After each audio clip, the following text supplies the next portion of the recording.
Ağstafa şəhərində yerləşən Heydər Əliyev mərkəzində 15 iyun Milli Qurtuluş Günü ilə bağlı tədbir keçirilib. Tədbirdə Ağstafa rayon İcra Hakimiyyətinin başçısı Seymur Orucov, rayonun hüquq mühafizə orqanlarının rəhbərləri, idarə, müəssisə və təşkilatların rəhbərləri və həmçinin rayon ictimaiyyəti nümayəndələri iştirak ediblər. Tədbir iştirakçıları öncə mərkəzin qarşısında xalqımızın ümumilli lideri Heydər Əliyevin abidəsini ziyarət edib, müstəqil Azərbaycanın xilaskarı, memarı və qurucusunun əziz xatirəsinə dərin ehtiramlarını bildiriblər.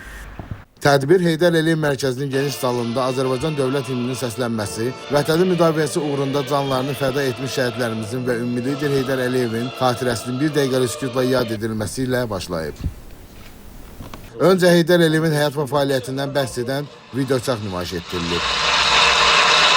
Sonra tədbirdə çıxış edən Ağstafa rayon İcra Hakimiyyətinin başçısı Seymur Orucov bildirib ki, Milli Qurtuluş Günü Azərbaycanın müstəqilliyinin qorunmasını və inkişaf yolunun çıxmasını təmin edən tarixi dönüş nöqtəsidir. Ümumi lider Heydər Əliyevin 1993-cü ildə hakimiyyətə qayıdışı ölkənin siyasi və iqtisadi böhrandan xilas edərək sabitliyin bərpasına, dövlətçiliyin möhkəmlənməsinə və milli inkişaf strategiyasının həyata keçirilməsinə zəmin yaradıb. Rayon rəhbəri qeyd edib ki, Prezident İlham Əliyevin rəhbərliyi ilə Ulu Öndər Heydər Əliyevin siyasi kursu uğurla davam etdirilərək Azərbaycanın iqtisadi gücü, beynəlxalq nüfuzu və hərbi qüdrəti daha da artırılıb.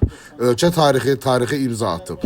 Çıxış edən Yeni Azərbaycan Partiyası Ağstafa rayon təşkilatının sədri Etibar Hacıyev və digər natiqlər bildiriblər ki, 15 iyun Milli Qurtuluş Günü Azərbaycanın müasir tarixində qızıl hərflərlə yazılmış hadisədir. Həmin gün ümumilli liderimiz Heydər Əliyevin hakimiyyətə qayıdışı ilə Azərbaycanda o zaman hökm sürən dərin ictimai-siyasi böhrana son qoyulub. Azərbaycanın müstəqilliyinin itirilməsi təhlükəsi aradan qaldırılıb və respublikamızda dövlət quruculuğun sosial-iqtisadi inkişafının təməli qoyulub. 15 iyun Azərbaycan tarixinə Milli Qurtuluş kimi düşür. Azərbaycanında müstəsna rol oynayan daim 15 iyun 1993-cü il Milli Qurtuluş Gününə həsr olunmuş tədbir idi.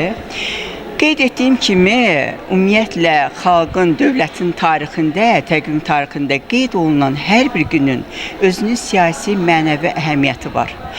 Elə Milli Qurtuluş Günü kimi qeyd etdiyimiz bu günün elə adı kifayətdir ki, biz bu günün tarixi əhəmiyyətini, siyasi əhəmiyyətini, mənəvi əhəmiyyətini dərk edək ki, biz nədən qurtulmuşuq? Elə cənab başçı çıxışında da çox geniş qeyd elədi tədbirimizdə.